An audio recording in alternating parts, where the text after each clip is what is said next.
SeizurBusiness.com podcast with Tony Rourke and Kevin O'Flaherty.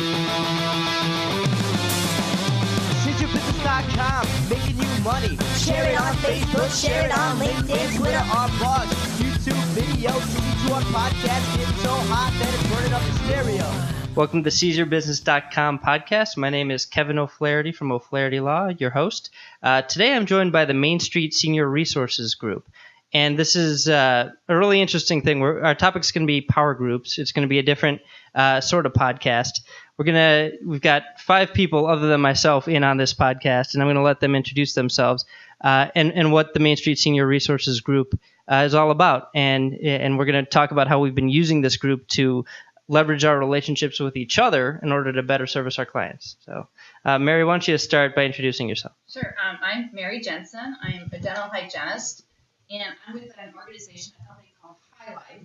We provide weekly brushing and in-between the teeth cleaning for dependent elders, dependent seniors in home or in assisted living. So that's basically the purpose of what I do within this group. Mark? Mark Hayes, owner of Hayes Funeral and Cremation Service. I'm a funeral director. I provide funeral services regardless if it's traditional services or cremation to the senior community. Mark Smolensky from the private bank. I provide specialized reverse mortgages that could be utilized for businesses, providing a low easy cash flow and low monthly payments, that type of thing. So to help businesses provide additional resources for their business. My name is Carrie Quirin. I work for Senior Living Experts, and I offer a free service helping seniors and their families find senior living options in the Chicagoland area. And hi, I'm Mike Stalick with Caring Transitions. We do estate sales, senior move management, and downsizing for senior adults that are transitioning from a home of 40 years into assisted living. And our clientele basically is those senior adults or their adult children. And not pictured is Eric Van Ness from Waddell & Reed. He's a financial advisor, an excellent one that's also a member of the group. So who wants to talk about what the Main Street Senior Resources Group is and what we do? I think I can start out. We are a group of really diverse but very similar small business owners that serve a common clientele, which is the senior adults, the baby boomers and older, and their adult children through a variety of services that addresses different needs that that age group, that cohort will have, whether it be financial planning to legal services through end-of-life planning with funeral homes. So we work together in a little different areas of a specific niche, and by coming together, we have, become stronger in what we can offer our clients. And the interesting thing that a lot of people might not understand is it's not one, we're not in business together. We're just a bunch of different providers that decided we could have a synergistic effect on our clients by working together. Do you guys want to talk about some of the initiatives we've done, some of the ways we've worked together in order to, help our own businesses and get some synergy with each other? I could address that, Kevin. I think that with working in groups like we do and ourselves as professionals provide a great resource for a lot of organizations, a lot of individuals, a lot of families. And so when you call one of us, what happens is that we're able to provide you a resource. If we don't have the answer, we know we can get the answer. Whether you're running a small business or trying to help your parents, it's one of those things that we can continue to do. And by having a small group like ourselves working together and diversity, we can provide a lot of resources. Now that's how we help the client. But what our audience wants to hear is how it can help their business to be in a group like this. Well, I think coming from such a small business myself is we don't have a large budget, so we have to really watch our dollars. So if I can be a part of a group like this, then if we can put our dollars together, and whether we're in some kind of an event together, if I can kind of be in it with them, and it kind of takes some of the financial pressure off of us being such a small business. Well, I think without question, by being in a power group, you extend your marketing dollars. There's some marketing events that individually we might not have been able to afford both financially and time-wise. But by being in a group, we can extend those, and now as a group we can afford to do those things individually, and it really helps you get your name out of there. So Carrie, yes, that's one thing. The other aspect is 5, 6, 7 heads is always better than one. And I've been in this business for 2 years, and by talking to everyone in our monthly meetings, and I think it's very important to get together on a regular basis, you learn more of those resources and have ideas as, oh, this is a great networking thing that I could do. Oh, this is a good business practice I should add on. So just having your own private group of business coaches that are in your same market niche and can help you grow your business and become more effective, efficient, that's almost as valuable as anything that I found. The other thing I would say, Kevin, that it gives me a peace of mind, kind of going on Mike's suggestion of the power of the group, is that it gives me a peace of mind that I can, as a small business owner, I don't have to come up with all the answers. I have answers within the group, and that's the nice thing as a business owner, because of the fact that I don't have to do it all myself. It takes the stress off of me as a business owner having to worry about that. I can rely on each of the members of the group to kind of support me, but also give me the answers if I don't know it, or help me try to find that answer to service my families and to service the community that we're servicing. So I agree with Mark. Since we each have our own area of expertise, we're in contact with different people. Like, our worlds are different, but then they sort of collectively come together. Or maybe I had run across somebody who was interested about learning some more about some financial planning. Send them to Eric. It just collectively we work really, really well as a group. I think our clients too want to know that we are connected people, that they kind of look at us with, more integrity if we're able to say, I don't have the answer right now, but I can get it for you today. So if they know that of us, their confidence in us is just going to be that much higher. And I think too, when working as a group, you have that creativity. Everybody has an idea, but it's when you're working with other people, it's someone has a different point of view. And then by having a different point of view, you look at something a little bit differently, and it might be able to be added to your business plan. So when you're creating business plans and marketing and how to conquer something, we work together as a unit, per se, to come up with new ideas and new creativities to be able to help our businesses. So do you guys want to talk about what happens at a monthly meeting of a group like this, or at our monthly meeting? Well, I think the first thing monthly meeting is walk in and there's Kevin working on his computer doing, some kind of legal work. But it's just leveraging all our networking and marketing ideas that we got out there. So, without question, you got to have a focus. What's the goal of the group? And I think without question, ours is how can we leverage our marketing, get our word out there? And we've created a speaker series. And this is, part of that. So we always talk about, okay, what are the avenues that we can go to? And you've got 7 heads thinking about that rather than one.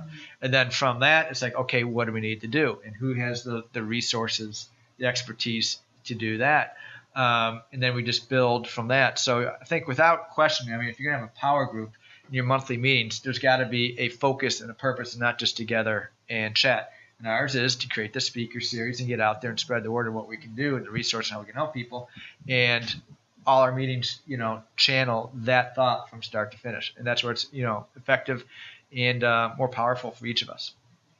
Being a new member too of the group, what I've noticed and liked is that we don't go too far out. We're not reaching so far out that, you start to lose focus, because I have been parts of groups like that before where your reach was too far and it all fizzled.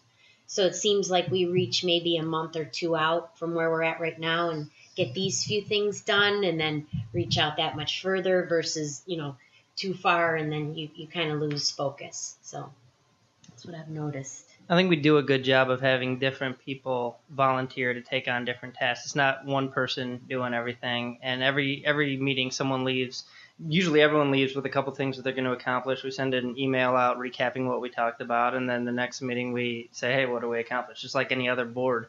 And that's worked really well. I think for this speaker series we that Mike was talking about, we're trying to get some exposure between each other's clients, get some crossover there. And we were talking in our meeting earlier today, if we each bring 2 of our clients to that's a crowd, with 7 people. Right. So, we don't necessarily have to find built-in crowds for us to speak to if we can cross over some of our client bases. So do you guys want to talk about we're doing an expo together here pretty soon, and, you guys want to talk about how that's going to work and why we're doing it and what our strategy is for that? Sure, I could kind of go with the idea. I've done Expo in the past, and it's been very fruitful because from the simple point of working together, again, as we had said, sharing the costs. So we're saving money by not having to worry about spending a lot of money on a booth and then other marketing stuff. So part of the benefit that, too, is that with something like that and with the attendance in the ballpark of about 4,000 people, we could use the names and addresses we have as a marketing tool for ourselves and our individual businesses. So we're maximizing the event of an expo like that. And then the additional exposure with that type of 2-day event. So it's actually going to be very good, I think. I've used it before, and it's gotten me business. Right. I think you add to that, like Mark said, it is a 2-day event. And, for any one person, that's a big chunk of time and energy to have to commit. Well, now we can share that, not only that financial cost, but that time and energy cost as well. And you're going to have your name and business exposed out there for 2 days with maybe only having to be there 4 hours. Mm-hmm. And I think in terms of creating some synergy and being able to, work on your business and still get the marketing out there, I think it's a huge advantage to not only split cost, but split the time and energy of getting this thing done. Even if there's a time where you can't be there, an hour or two, you're still being represented by the group. And that's a huge benefit of being part of a resource group. Right. One of the best things you get out of an event like that is list building, and we're going to raffle something off and allow people to sign up and give us their emails, and that's something that we can all benefit from. Whether I did Grow Fest last weekend, and I spent 3 full days manning a booth, and I'm going to get the same amount of leads from maybe spending 3 hours at this. So right. It's a really good idea. Right. So let's talk about the website and how, the website I've been promising to produce for 3 months, and how we're how we're planning to leverage that. What do you guys have any thoughts on that? Well, I think with any business these days, to be seen as legitimate, you need a web presence, a landing page, contact information, a little contact. I mean, that's just the baseline. So if we're going to have a Main Street Resources, you got to have something that someone can Google search real quick and find something. Okay, they're legitimate, So without question, you got to have that. And as you grow, as Carrie said, you don't want to overreach, but as it grows and you go step by step, then you can start adding content, Events. And events, and create some added synergy, there. So, step by step, get the speaker series, kind of find out what our goals are. And the next step, do some events, use our, strengths there, use our strengths in creating the website, and then go from there. So that's just going to add some, legitimacy to what you have. And, talking the tech, you got the cross-link, right? Everyone has their websites. You put it, cross-link it, yada, yada, yada, Google Analytics. It's just going to enhance your visibility on the web for you individually and everyone else. It's a good source to provide details, too, about each individual that is working with our group. So you know exactly what you're looking for, and if you find that, then you've got a resource. But then you also see the cross resources that we work with, like, for example, Kevin being an attorney. That's a valuable resource when working within our group, and also financial planning with Eric, because those are very important balances of what we do financially and making sure things are done correctly. The first thing we did before we even had a meeting, I remember Mark put together a joint brochure that he emailed out to everybody. I don't think we'd even met each other all yet. He just took everyone's email addresses, and that's something I'm excited about too. To be able to, in my estate planning folders, just have a brochure of resources. I think that really like Mike's been saying, adds legitimacy, but it just adds a lot of value to the client, and it makes it a lot easier to cross refer. I don't have to ask them, do you need a help with the transition to move, mom's property into the nursing home. I can say, here's the resources I have on a list. So that's another really helpful thing. And that could be really far-reaching because it might not be the person necessarily that you're giving it to that day, but maybe their neighbor sees it. And you can get like a referral off of a referral. So it's really a wonderful thing. One of the ways I've benefited from the group is, I'm a general practitioner. I focus a lot on estate planning and business work, but I don't, elder law isn't the only thing I do. So I've gotten exposure to a lot of communities that you guys are members of, and you guys mentioned that already, but just it's been a really good mind share to be part of. So anything else you guys want to add about, using power groups? And Well, I was just going to say, being part of a small business, I think if you want to bring a presentation to a certain group, you are more attractive to that group, I think, if they can sort of, everybody's so busy, so they don't have time to listen to 7 individual people. But if they can hit these 7 people in a half an hour presentation, it's like, okay, good. I can kind of listen to these 7 people who've been beating down my door. They want to tell me what they do so bad. But if you can come together, it's more attractive because it's a half an hour with these 7 people versus 7 individuals calling me that want appointments with me that are going to take, half an hour each time. So I think it's more attractive to the people you're speaking to. Right. And go ahead. Just the one other thing that we haven't really touched upon that I've read a lot about this, and when you're creating groups like this, whether it's our group or a manufacturing group or a service group or whatever the case may be, is that we get to know each other. That's the benefit. And when they say when you're doing marketing or when you're doing things that you got to reach out 5 to 7 times, maybe 10 times to a person before you really will start getting a train of referrals. And by getting to sit across from a table from everybody once a month and then at different events and things like that, I really get to know everybody. You have kids, you get to know their social things, you get to be invited to parties and involved with other things. So you're really building a good strength and a good, strong relationship versus someone you see at an event and you say, hi, here's my business card, and then they walk away. This is something we really can say, Kevin does a great job doing this. This is what he likes to do. Mike does this, that type of thing, because it's really a real personal, because we really know the people. Right. And the last thing I would recommend for any small business owner, whatever stage you're in, is yes, get in, create some kind of power group.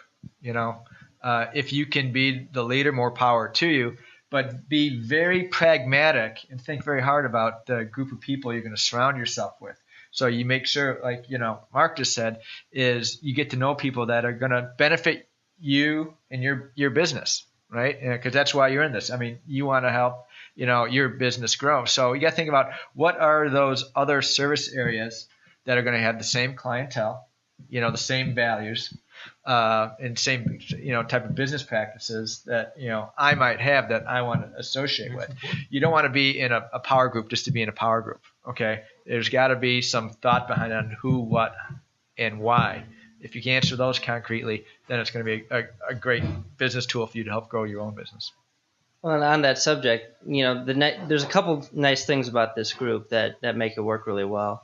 One is that there's not really any freeloaders. I mean, everybody comes to the table with ideas and is willing to, put some effort in. And a lot of groups like this would have people that, are just there to check it out or see if what business they're going to get from it. The other thing is that having a shared purpose. I've noticed this in the Rotary Club too. We put on the town festival and we build bonds by having a shared purpose. Groups that just meet solely for the purpose of exchanging business cards or networking, they're great, but a lot of times they'll dissolve and attendance won't be great. But when you're actually working together towards something, it really builds bonds. And I've noticed that, we've never had any attendance problems at our meetings. So, those are the 2 things that worked really well about this group that if I were ever to do something like this again, I'd want to make sure, I had in place. So, anything else you guys want to I think just on that subject, I think, as you said, the attendance, the reason I think it works so well is because we do have a common goal as business owners. to, like Mike said, enhance our business, but also enhance the clientele that we're dealing with. We truly, I think each one of us truly cares for our clients and how we can help them as the best that we can do. I think that's the other thing, is that it's a common goal with all of us as individual business owners, and we carry that as the group goal as well. So I think that's very good when you're trying to build a group like that. So. Since there's we got about 10 minutes left, and we went through introductions real quick at the beginning. What I'd like to do is go around, maybe we start with Mike, and reintroduce yourself, state what your business is, and give me the number one lesson you've learned in the course of your business that you would, tell your younger self when you're just starting out. And Mike, I put you on the spot. If anyone else wants to start, they can. No, I can do that. Mike Stalick, Carrying Transitions. We do, senior move management, downsizing, and estate sales. I've been in this for about 2 years, and the number one thing I've learned is make sure that you don't do all the things you like to do, but you do the things you need to do. If you like to do accounting and you're not an accountant, have someone else do your accounting, because even though you like it working with QuickBooks, it's not necessarily going to help you grow your business. If you're not a marketing person, get someone to do, the marketing. So find what you're good at.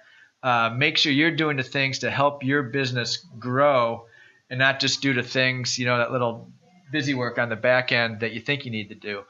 Be very pragmatic and knowing kind of what's important to do on a daily basis. Very wise. Yeah, we've talked about that on the podcast. I'm sure. Delegating is important. Exactly. Carrie? I'm Carrie Quirin, and I work for a company called Senior Living Experts. So we offer a free service helping seniors and their families find senior living options in the Chicago area. So more specifically, independent living, assisted living, memory care, supportive living facilities, and in-home care as well. I've been doing this since I got out of college, which was 3 years ago. No, which was 19 years ago. So what I would say, what I wish I could tell my younger self, is to just don't worry so much when times are slow in business. Just go with the ebbs and the flows. Calm down. It'll all be okay. Quit trying to figure out, it's September. People are back to school. Maybe that's the reason why we're slow. Or it's January. It's snowing. This is why we're slow. But then the next January will be the busiest January I've ever had. So just to kind of go with the flow, keep doing what you're doing. Do what you know is right. Do what you know has worked in the past. And just calm down and go with the flow. It'll be fine. Good advice. Mark Smolensky with the Private Bank Reverse Mortgages. I've been in the mortgage industry for over 13 years. And one of the things I found with the product is the diversity. And, the thing is that you never want to pigeonhole yourself into one direction. You don't want to have blinders on. And I felt that by looking back and trying to create that diversity and think outside the box, the best way is joining organizations and groups like this, because you feed off those people, you feed off the energy. And if I'd done this sooner, I think it would have improved my business much sooner. So it's one of those things where you look back and going, if I only thought about this sooner, I could have accomplished much more. And so we're all taking care of our lives, our families, our kids, and things like that. So it's very important that we try to maximize what we do. And I think part of that is really just thinking outside the box and growing and taking the blinders off and trying to think outside the box. Mark Hayes, owner of Hayes Funeral and Cremation Service. The one thing I would say is just, I wish I would have done it sooner. I've been doing it 8 years, and I love what I do because I give comfort to families. So, I absolutely love what I do. So I think that if I could have done this sooner and made the decision to do that sooner, that would be the one piece of advice. If you think you're going to want to do something, go out on your own, just go and do it. Have the courage to do it and the confidence in yourself. That's the biggest thing. So. I'm Mary Jensen. I'm a registered dental hygienist, but also an independent oral care specialist with Highlight LLC. And I would just say it goes back to the purpose. And the purpose of what I do is providing oral care for the seniors. And once you know that that is your purpose, it'll just take off from there. You just have to keep asking questions, network. Don't be afraid to get involved with different groups of other people who have a similar purpose, and just go from there. I've been a hygienist, like I said, over 30 years, but I've just been doing this independent work for the last 6 to 8 months. So it's brand new to me. I've been keeping busy, and I absolutely love it. So just follow your purpose. And if Eric Van Ness from Waddell and Reed were able to talk on this, he'd probably say, get yourself a really good business attorney. So thank you so much for being here today, guys. By the time this episode airs, our website better be up. It'll be mainstreetseniorresourcesgroup.com, and that's where everyone can find all of your information if they need help with their parents or for themselves dealing with the senior issues. So thanks so much. We appreciate your time, guys. Thanks, Kevin. Thank you. Kevin.